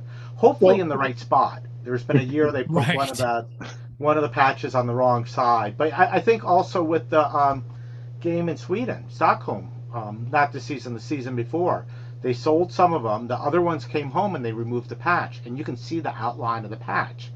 So I mean, if they were allowed to wear a Fedorov patch during the game, I wish they would have, and I'm certain that would have been removed and then restored at the end of the season. Well, even for the Stadium Series, they put the sponsor patch over, like a sheet of white with the sponsor patch on it over the Stadium Series, and then when you got your Stadium Series set, you got like a little patch with the sponsor patch on it. So the thing that's weird, the weirdest thing about that is, and I'm not a Detroit collector, but based upon the pricing that they have on their jerseys and their star player jerseys and the way they do it, it's amazing to me that somebody there hasn't said, we could sell more jerseys if we just pulled this set out and did another set. I get they're a 2-set team, and you guys have said they're traditionally cheap. 3 but they're this able year. to sell their, what's that? 3 this year, the Centennial That's set. okay. So. But I'm talking about a home and away set. Set 1, set 2. Yeah, I know. I'm just But my point is like, if they would do what a lot of these other teams do, which is, swap those out or start a new set with whatever, like when the Blues do their Hall of Fame night, it's a 1-game wonder, patch with the shoulder patch on it for the Hall of Fame, the Blues Hall of Fame night, and they sell them. Like, I'm surprised that, as proud of the prices of the stuff that the Red Wings are, that they're not thinking far enough ahead to say, man, we're just going to sell this set of Centennial jerseys, or hey, we're going to sell this set of Fedorov night jerseys. We're going to put a patch on one for one night and get rid of it and make some money. Maybe I'm wrong, but you guys tell me. They treat it too much like retail, and it's not about the money for them. I mean, they own Little Caesars, they own the Detroit but it is Tigers. about the money, or they wouldn't be pricing them at $20,000 for Kane jerseys. That's so a it good is point. about the money. It is about the money because of the way they price stuff. They're proud of it. So if they're so proud of it, why aren't they proud enough of it to put more sets out there?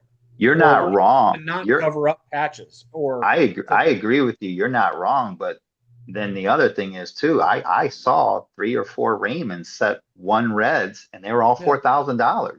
Yeah, like and 2 of them are online right now. Yeah, he had extra sets of set 1. Like, why did he have 3 or 4 made, and they're all $4,000 each? Yeah, but if they're, again, like if they are proud of them based upon the way they price them, right? Same thing with they're really proud of those Kane gloves at $1,000 a pair, right?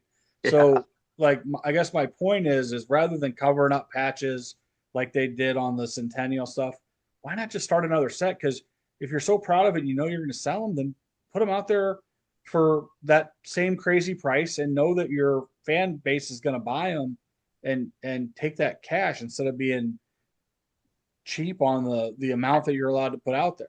I mean, I could be wrong, but I think we might be in this hobby. We might be getting to the beginning of the end. So let's just say you take the Larkins before everything that happened. When his first captain patch jersey was $10K, right? There's at least, even before they blew them out this year, there was always at least 5 to 7 captain jerseys of Larkins that you could buy at the team store anytime you wanted, between 5,000 and 7,000. So obviously it couldn't sustain that $10,000 mark. So let's just say the rumors are true and Seider becomes the captain, right? So Seider keeps 2 jerseys. They archive 1 for sure. There's only 1 available at the sale. That jersey is going to be between $10,000 and $15,000. Do you think this guy's going to touch it at that? Hell no, because there's going to be 4 of them every freaking year, and the price eventually is going to have to chill. Like, you're not going to keep getting that. Just like out there in San Jose with Paul's team, like, people are buying 1 period game jerseys of Celebrini for $25K. It's going to cool off. Just calm down. The big fish are they're going to have it, and they're going to go with it, and eventually you're going to be able to get a Celebrini jersey at reasonable. From what it is. Like, eventually there's a cap where fans say enough is enough. And I don't think the hobby is going to die. I think we're I don't mean that. I think we're seeing a shift in the way people collect. I mean, I made the comment about it the other day about my, everything is now turning into a milestone, like the guy's 1,250th point, you know what I'm saying? Like, I mean, we're seeing a lot of that kind of stuff. I think we're seeing a lot of the trading card world coming into the jersey world, as far as, the Gym Mint 10 people and the 12-year-old kids walking around baseball card shows with their briefcases full of cards. I think there's a shift in our hobby a little bit. But, at the end of the day, I still think that people are going to have a want for this stuff.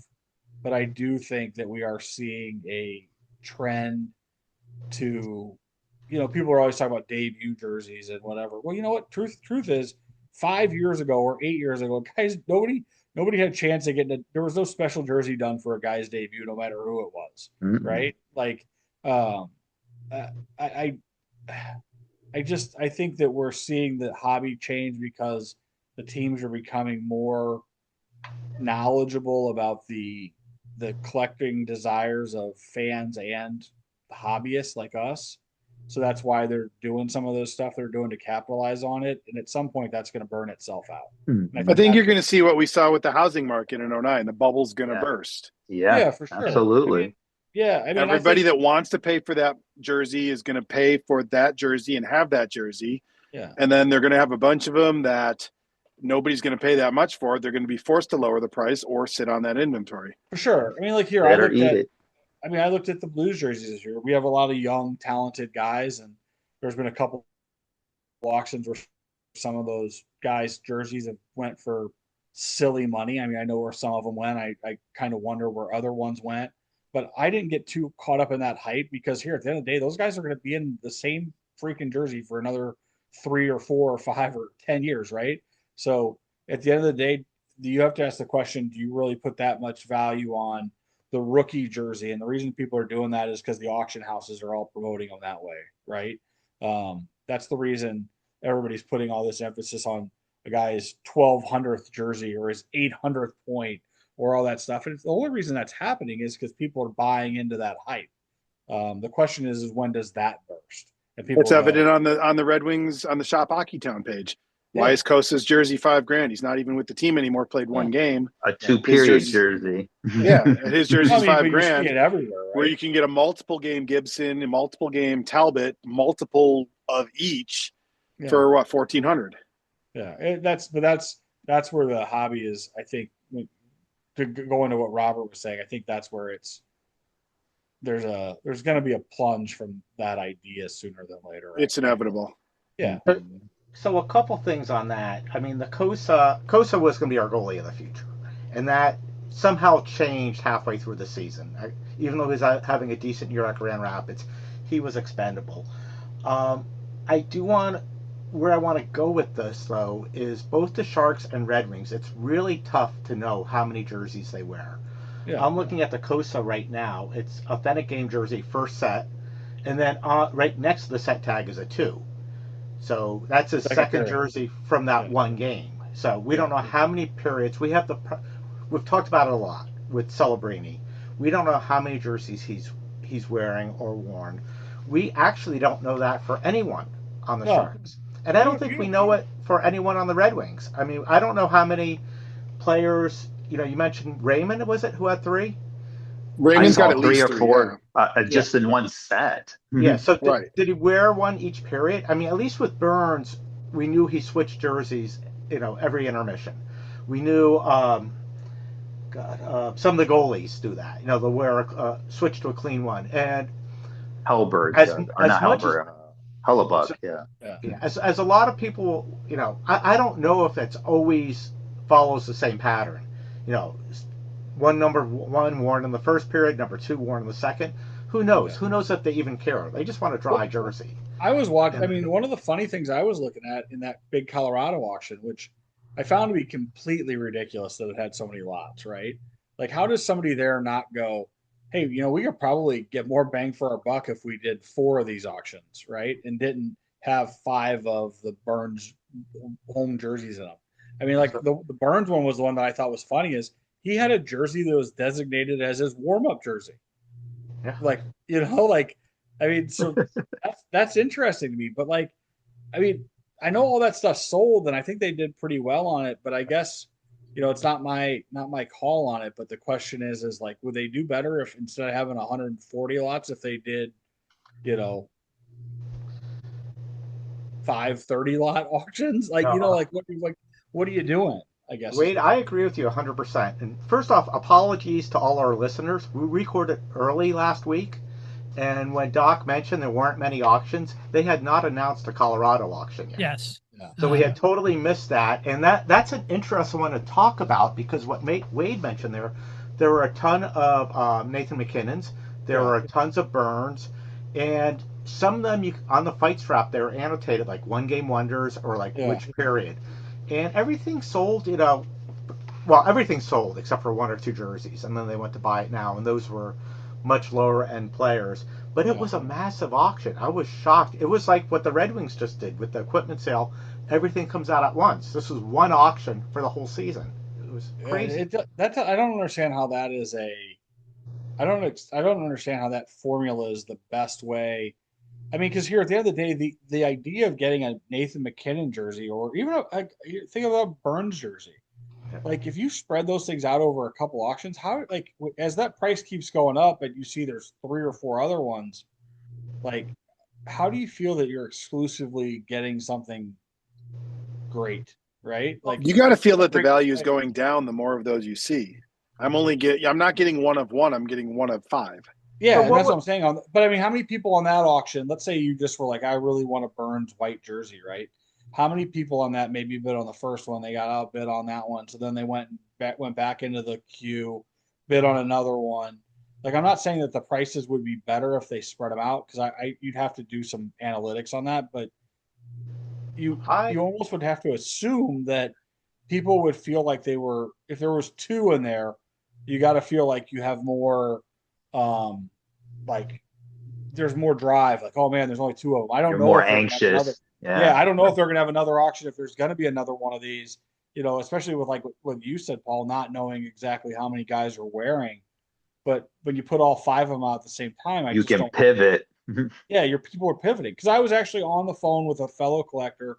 I wasn't bidding in that auction, not for me, but like he pivoted a couple times as we were both flipping through the auction, and I was like, oh well, yeah. He's like, oh, I got outbid on this one. I'd be like, oh well, look, it looks like the other one, same player is 500, 600 less. Slap a bid on that one and see if you can get that one.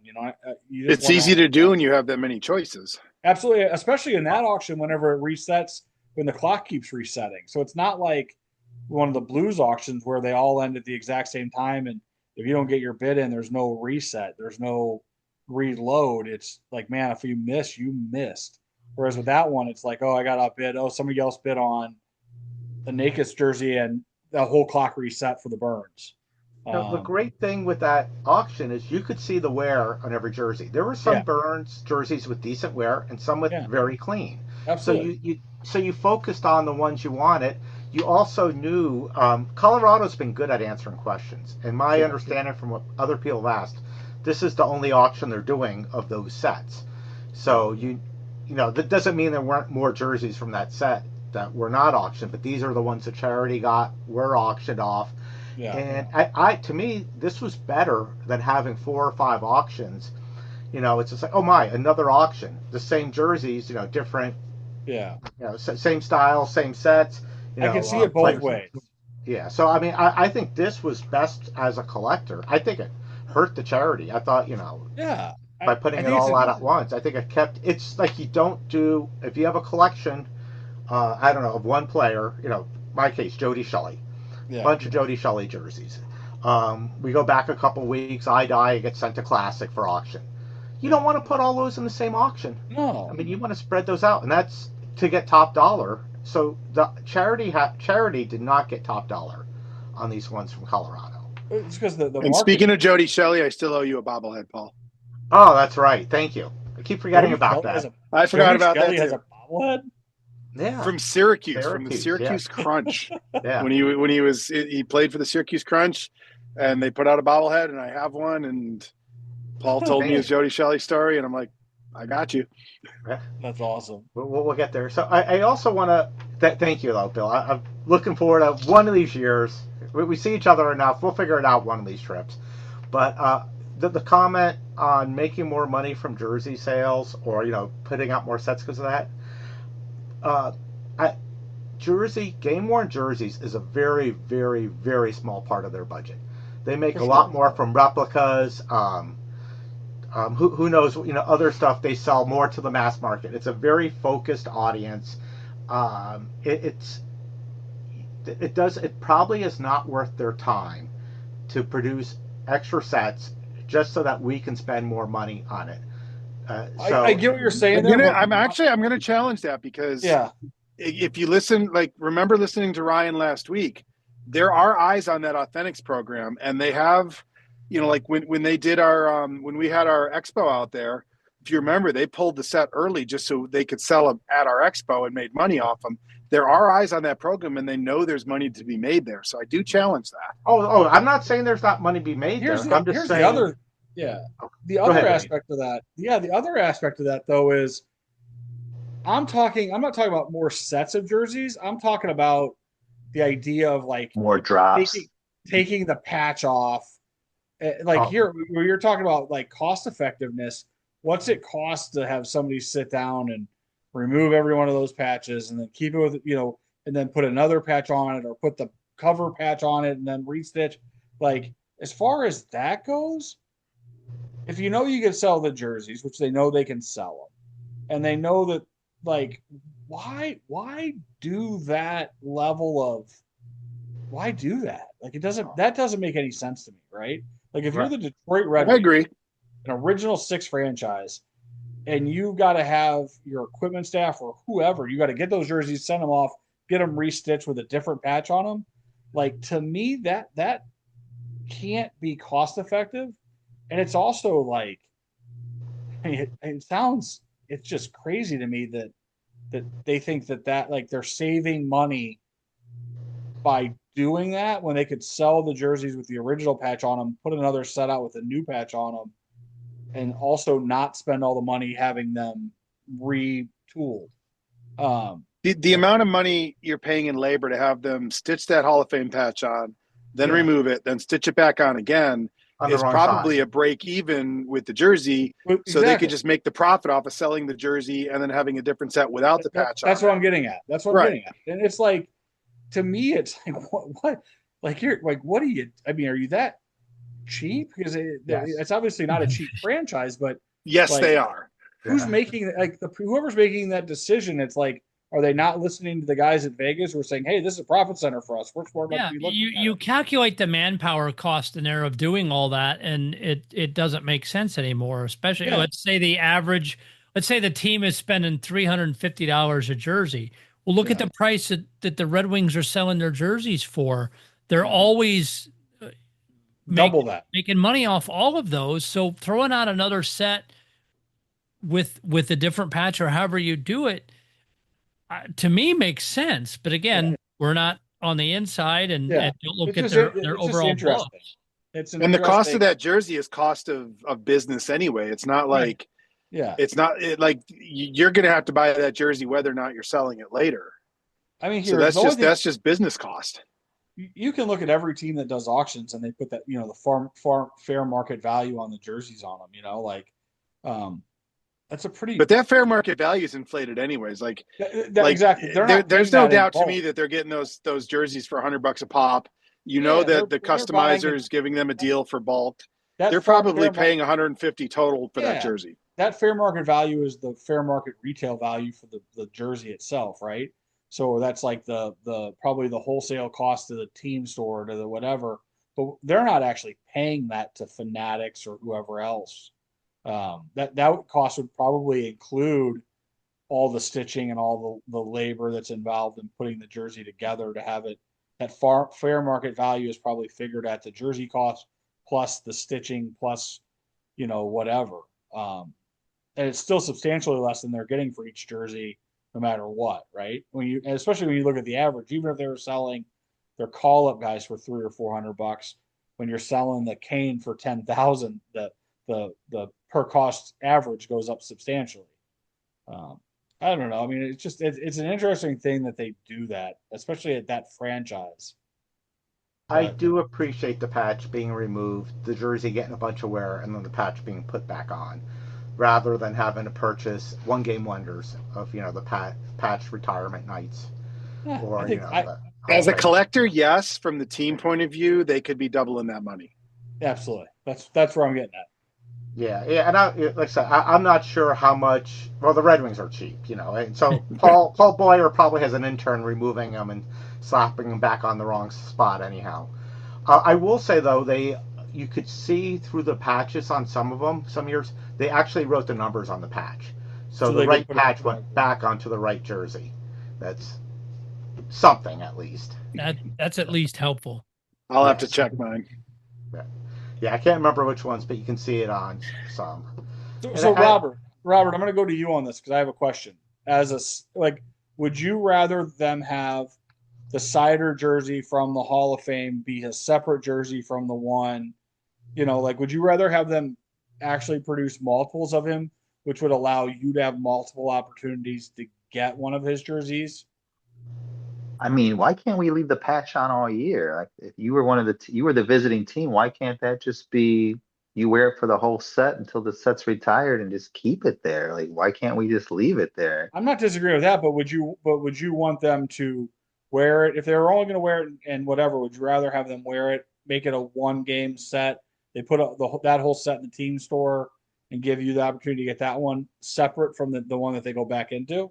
I mean, in a perfect world, if there was several games worn in that jersey leading up to that game, then I'd be okay with them releasing it. But I would like to see more wear and more use out of this set. And if they can remove it and put it in the same spot, that's cool. Or if they just don't put it back on, if there's wear there and they just give it to you.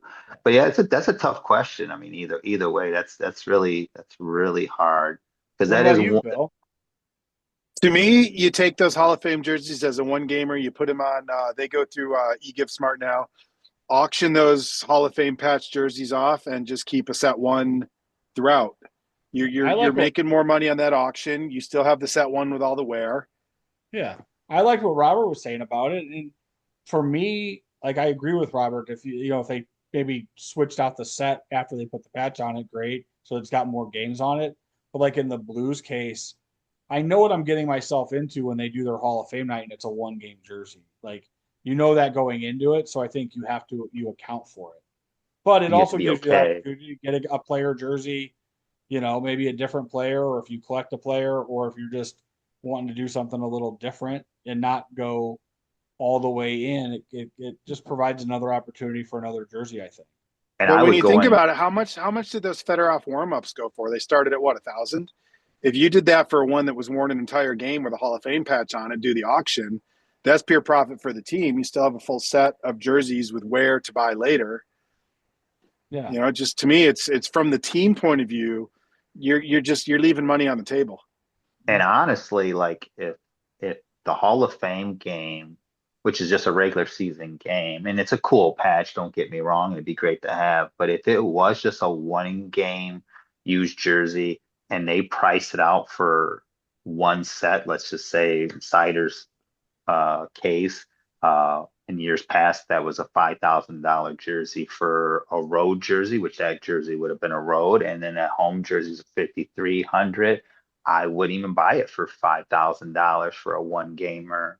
But if they put a 1-gamer up with that patch for $2,000, would you?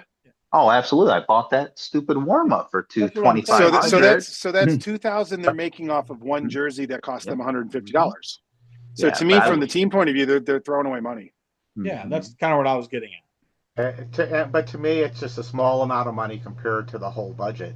I do want to make a suggestion, though, for the Red Wings on the Hall of Fame game. Typically, when they played in that or had a retirement night, those are not new jerseys. They're the same set they're wearing. They put the patch on, they take the patch off. Yeah. What would kind of make sense then and make it easier is keep set 1, wear it in the Hall of Fame game, put the patch on, then switch to set 2. Yeah, you could do that. Done. And just retire it. Yeah. But you said small amount of money. So let's say they do 28 of them, and let's say the average price on them is $2,500. That's $70,000. That's still a pretty substantial. Let's say they make $50,000. If they make $50,000 off a 1-game set of jerseys, that's substantial money at any level. It's still small to them, though. I mean, you're talking about. I'm not saying it's not small to them, but you got to sell a whole lot of retail jerseys to make $50,000. Or a couple suites out of game, Right. That's apples and oranges. You're talking about team stores and them selling hats and jerseys and T-shirts. You got to sell a lot of that shit at retail price to make $50,000 in one night. Yeah, that's very true. Oh, yeah. No, it's a good night. Don't get me wrong. It's just I'm sure an organization like the Wings, if it was just the profit there, they would be doing it because as I think we mentioned that they're cheap. And that was just me figuring 28 jerseys at $2,500 a pop. If they started them at $2,000 and the star players were 6 or 8, that could be $100,000 night for them pretty easily. Yeah, well, you have 20 worn jerseys that night. And then all the issues. Yeah, could we get the city jersey this year? Yeah, what are those going to cost? Don't remind me. I'm already budgeting. Yeah. Oh God. If they look the way the concept is, I'm good. That looks like a JC Penny freaking Red Wing Yeah, no, it looked like a crew hoodie to hoodie. me. Yeah, Is it the one, I'm good. is it the one that says Hockey Town? You don't like that? Yeah, Yeah, no, that I'm looks like not a fan. trash. Hear me out, everybody. Across the league, have your state outline like as the crest, like oversized, and then have your logo blew up in it, where like we would see like a little bit of the winged wheel and some massive feathers, and then everybody else. And I think that'd be a cool concept jersey. Mhm. No, I like I it. don't like what with the concept I've seen. I'm still going to buy several, but I don't like You can have mine. I'm good. it. Deal. It You seems can like get the the thing. cider. I will seems like not the buy thing- one. So It seems like one of the things the Red Wings fight off is, and I think the only team that doesn't is like the Rangers as far as original six teams. Like when I think about original six teams, I think about like the Blackhawks in Detroit, or like Detroit's got two colors and they're stuck with them, right? I think the only other color they've added into it was, like a little bit of tan on the gloves or the pants, and Or they put black. black into a jersey. And then the Blackhawks have kind of been stuck to, it's kind of crazy to me that the team that's kind of gotten out was like with the reverse retro jerseys was the Canadians, which is like the most traditional team, did those baby blue jerseys, They looked great too. The first was year where they had the fire. darker blue was phenomenal. Fire. Yeah, absolutely. And they did those were absolutely fire. It's just, I wish that the teams like the Blackhawks and the Detroit would maybe jump out of, and Toronto. Toronto's done a little jumping out of the box, but I'd like to St. see Patrick, yeah. yeah, I'd like to see the Red Wings actually jump out of the box at some point. Try something a little edgy. And then the Blackhawks, like you're saying, if I'm not mistaken, there's at least 6 or 7 colors in their uniform, especially in the Yeah. crest. Dude, they would be limitless if they did some crazy color scheme with the colors inside of Well, their isn't color their scheme hometown in the first remix one. supposed to be green? If I it don't is, that's gonna be know. cool as hell. Well, I mean, Yeah, It's they've supposed to be sure. green from what I heard. yeah, and the thing with the Blackhawks is they've always stuck with like in all their outdoor, and they've been in everything. Everything has really seemed to stick to a real traditional feel, and that's the same thing I felt with Detroit. It's always like stuck with this real traditional. The Blues have done that for a long time. Until we sold out for that trash patch that we should have been one of the last teams that hold out. I mean, only getting $3 million a year. The Myers sticker cost $3 million on the helmet. Why did you not hold? I would have loved to us to have been the last original six team to hold out. We didn't hold out, and we put that crap on that thing. Supposedly they're getting a new one this year, but we'll see. Gosh. Now I've heard rumors that it's Meyer now on the jersey. Yeah, and I'd be okay with that. Or I would love Red Wing boots, right? Red Wing, just the Red Wing boot. Like that'd be cool. Even though it's not Detroit, like Red Wing, Red Wing. Sure. No one does it like Toronto though. Milk and Orioles, they hit a home run with that. That's the best. 100%. That's the best. Oh, TikTok on the helmets. yeah. They killed it. I love it. Well, gentlemen, with that, we've touched on a ton of ground tonight, cut a lot of different areas. We'll do final thoughts, and there's a couple things we need to wrap up with here. But Robert, I'll start with you first. All right, final thoughts. It's always a pleasure to see you guys and to be a part of this show and always to be invited. I find it to be a huge honor. Love each and every one of you guys. It was finally nice to meet Bill. I think it felt like about a month of us going back and forth on More than that. On our plan and our scheme of what we were going to do. We weren't going to let the Red Wings tell us what we can and can't do. And it was nice meeting your brother as well. You're a heck of a guy, Bill. Wish I had more time with you. Time was never enough. I just enjoy meeting new people. This hobby is amazing. I wish I could have got into it sooner. The first 2 cells, even though I got my ass handed to me and I needed help from other people, I've been sad by the last 3 years of the cell, the way we've had roadblock after roadblock after roadblock. And it's a shame. But the first 2 years, it really took me back. And you guys may not have the same record store, but we used to have Harmony houses in Michigan. And we used to set out Friday nights and Saturday morning. You would buy tickets at a physical store, and you would try to get as close as you could to the stage. And those 12 hours of camping out with your buddies and stuff like that was some of the best summer nights I ever spent outside. And that Red Wing equipment sale just took me back to my childhood and took me back to that. And to have somebody tell you can't do this, that, or the other, and you're just out there having nice, wholesome fun and not hurting anybody, and then being told that you're limited, or we're kind of block you, that like that. It's a real kick in the nuts, But just want to thank all you guys for talking me off my ledge prior to the sale, because I wasn't going to go, and I'm glad that I did. But it's just this is just another thing. Big corporations just making things not fun as they used to be, and but. Love the show. Love you guys. Love that you guys, help me out with that. And glad to be invited back to the show all the time. Yeah, that's all I got. I don't want to ramble on too much. Bill, what you got? I just want to Robert, you and the wife were amazing.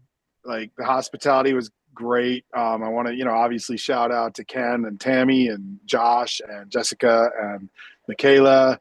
All of you guys were just absolutely phenomenal. You made me feel so welcome out there. There isn't a better group of people I want to spend a night in an alley in Detroit with than you guys. Just an amazing time. Thanks so much. Give the usual shout out, my Instagram, Jerseys in Vegas. I'll definitely be out in Detroit for the sale next year. Already planning some trips to come out and see you guys for some games. Just can't wait. Paul, Doc, Wade, just always a pleasure to see you guys. Just love chatting with you guys. It doesn't feel like a podcast. It just feels like a phone call with you guys. And not to cut into it like that, but your family now, Bill. So that's all that matters right there. And just thankful for you and your brother that you guys came out. And I just, for any of the listeners out there that I was friends with on my Skating with Seider Facebook page, I had to delete it. So I did get a new one. So if you see a friend request or you see we're no longer friends, I didn't delete you. I just got a new account. So feel free to reach out at me. Mm-hmm. Paul, what you got? Let's see. First off, thank you, Bill and Robert, for joining us on the show. I mean, I don't know if I should be thanking Bill. He seems to be here every week. But I'm hosting now. Yeah, clearly, yes. And great intro. We might have to bring you in every week. Just do the intro, and Wait, you aren't already bringing me in every week? We'll record you on Wednesdays. Don't worry. Or Friday morning, so we can delay the drop and piss off Robert. But, right. Right. In all seriousness, thank you guys so much for this is great. Always happy to hear about the Detroit sale. Wish I could have made it there, but I'm only interested in the older stuff, as you know. So it's I could just scoff at all the Fanatics jerseys. And so the high prices on Fanatics doesn't faze me one bit for obvious reasons. You're not missing out. Couple off-topic things. Since Robert mentioned waiting in line for concert tickets, that's another thing that Ticketmaster and all the bots have screwed up. Back in the days, you'd camp out with your friends overnight, just to get your concert tickets, and it was so much fun. This was especially the days before they were distributing on a computer network, where they'd actually have the printed tickets there already. So you'd have to figure out what site had the better tickets to go get. I miss those days, and now it's just you're fighting with bots at extremely high prices for shows that will where Ticketmaster manipulates the pricing with platinum seats and all that. But that's a show for another day. On a brighter topic for music, you're going to be hopefully listening to this on Friday. It's the first Friday of August, which is another Bandcamp Friday. First Friday of the month, I should say. And they're doing Bandcamp Friday. It's this Friday, today. Lots of great bands on there. What's interesting about Bandcamp Friday is Bandcamp takes 15% of all the sales. On Bandcamp Friday, they give all that back to the artist. So they do not take their cut. So if you're thinking of buying anything from any smaller artist or anything on there, tomorrow, I guess you're listening to this today, is the time to do it. Lots of friends have accounts on their bands that I know, and it's that 15% makes a difference. Real quick, World Cup update: FIFA's in disarray. The president screwed up a bunch of stuff with the private equity thing. We won't go into it here, but I just had to get in the soccer update. And I think, back to hockey. We're still working on the dates for the San Jose Expo. LA is almost locked in. We'll talk to Bill about Vegas later. San Jose, we might have to move around a little because the Barracuda had to move around some of their specialty games. So we got to make sure we want to do it. Well, we can only do it on a day when they have a game, and not one of the ones where the sponsors take a bunch of that area and tickets. So like Pink in the Rink, which is not going to be there, is a day that Kaiser Permanente comes in with. They take over Calder's, a lot of the concourse, and they need a lot of suites and stuff. So that's not a day we can easily do the expo. Hopefully by the next show we'll have the date for it as the Barracuda. Keep me posted, because again, we don't want to do the Vegas. We want to make sure it's spaced out. Oh yeah, no, I appreciate that, and as soon as I know anything, you will know right away, Bill. And then we'll coordinate the three, because I'd love to start announcing them on the show next week. And we also need Robert to come out for some of these. Oh yeah. Oh, and speaking about announcing things, we were the first to announce the Detroit sale. Yeah, you were. Had it out there 2 weeks before it was officially announced. You did. With permission from the Red Wings, I want to point out. That's right. Thank you to them for trusting us. Hey, and not to cut in one more time, I'm so sorry. You're good. But the real MVP of the Detroit Red Wings sale this year was Harry's Bar and Grill. Oh, yes. Shout out to Harry's. I want to thank that bar and that staff for everything they did for us. They let us camp out on their building wall when they didn't have to, and I'm sure it was weird, but I want to thank the staff. I want to thank the owner. Our own team would not take care of the 14 or 15 diehard fans that come year in, year out, but yet an outsider took us in as one of their own, and I can't thank you enough, Harry's Bar and Grill. And if you're listening to this show and you've never been to a Red Wing game, or you have, please stop in to see Harry's before or after a game and show them some love, because Robert, also shout out the cops you bribed. Yeah. So what was funny is, I got there late again.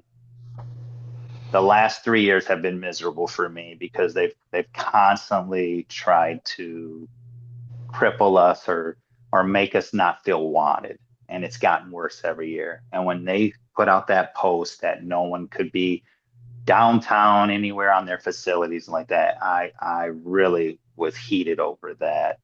And so I came up with the whole, well, we're going to meet either in a random parking lot, or I'm going to go down and I'm going to talk to Harry's and give them our spill, and they're going to tell us yes or no. I was going to say, let's not even go on the building wall till after they close at 11 o'clock at night. And then we would do lunch and dinner in there, and we would just hang around the city, and then we wouldn't camp out till 11. I didn't get down there till like 8 o'clock, and I almost didn't come. And then one of our good friends and collector from Daytona, he got down there first, and I told him the spill I was going to do. And he's like, well, I'm here. I can tell him. I was like, I don't care who gives him the message as long as somebody does it.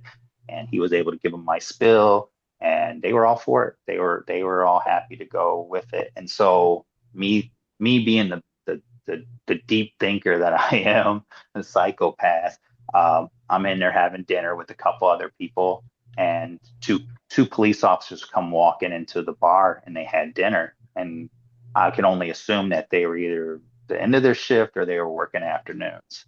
So I had a bright idea that I don't trust the security staff or the Red Wings at this point, that they wouldn't try to call the police and get us kicked out of Harry saying that we look suspicious. So I saw the opportunity, told the staff, the bar staff, I said, hey, I want to put their dinner on my tab. And so I paid for their dinner.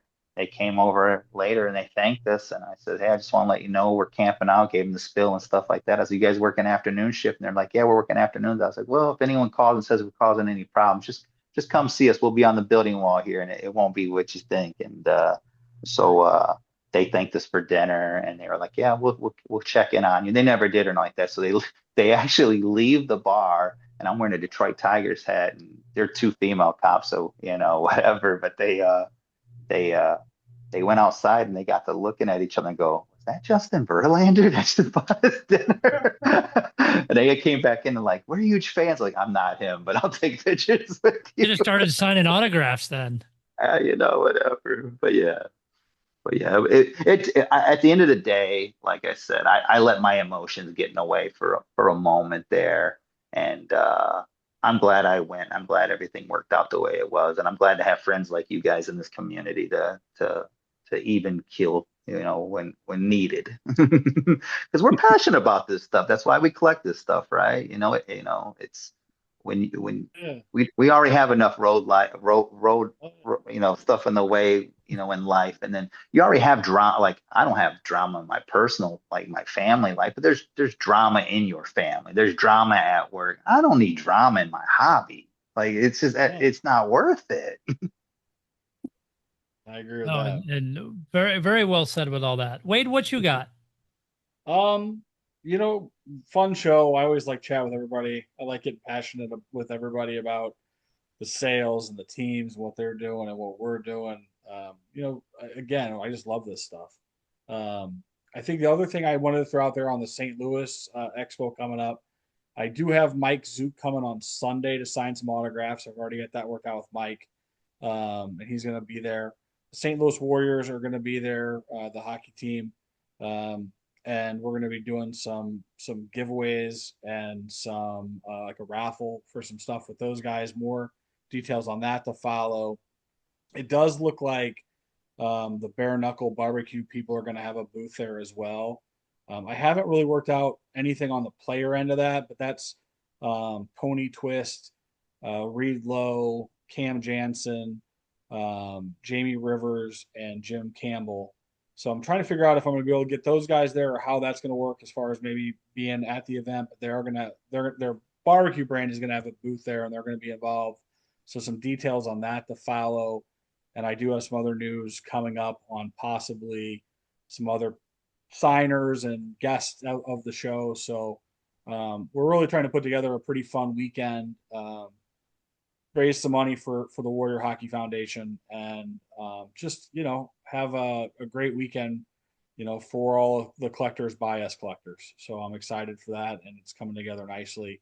I am behind schedule. That's the only thing that sucks. Because life gets busy, but we're gonna have it together, and it'll be fun, and we'll see you guys in October.